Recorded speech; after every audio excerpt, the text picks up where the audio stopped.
Dear students, girls college seat கிடைக்கலங்கிறது ஒரு problem. ஆனால் சீட் கிடைச்சாலும் ஃபீஸ்னால ஜாயின் பண்ண முடியாமல் போகிறது அதை விட கஷ்டம். கரெக்டாக? எஸ்பெஷலி எஸ்சி, எஸ்ஏ, எஸ்டி ஸ்டூடெண்ட்ஸுக்கு உங்கள் இன்ஜினியரிங் ட்ரீம் ஃபீஸ்னால ஸ்டாப் ஆக வேண்டிய அவசியமே இல்லை. திருச்செங்கோடு எளையம்பாளையம்ல இருக்கிற Vivekananda college of engineering for உமனில் இன்ஜினியரிங் கோர்சஸ்க்கு ஃபுல் டியூஷன் ஃபீஸ் ஃப்ரீ. ஹாஸ்டலில் ஸ்டே பண்ணினா ஹாஸ்டல் ஃபீஸ் மட்டும், டே ஸ்காலர்னா டிரான்ஸ்போர்ட் ஃபீஸ் மட்டும்.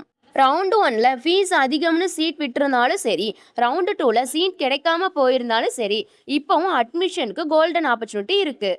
பிசி, எம்பிசி கேர்ள்ஸ் ரவுண்டு 2ல் எந்த college government quota allotment order வாங்கியிருந்தாலும் அதை யூஸ் பண்ணி விவேகானந்தாவில் கவர்மெண்ட் கோட்டா அட்மிஷன் பண்ணிக்க முடியும். இது கம்ப்ளீட் உமன்ஸ் கேம்பஸ். ஸோ இன்னும் வெயிட் பண்ணாதீங்க. உங்கள் இன்ஜினியரிங் அட்மிஷனை கன்ஃபார்ம் பண்ண இப்போவே ஸ்க்ரீனில் இருக்கிற நம்பருக்கு கால் பண்ணுங்கள், டைரக்ட் மெசேஜ் பண்ணுங்கள். இந்த வீடியோ உங்கள் ஃப்ரெண்ட்ஸுக்கு ஷேர் பண்ணுங்கள்.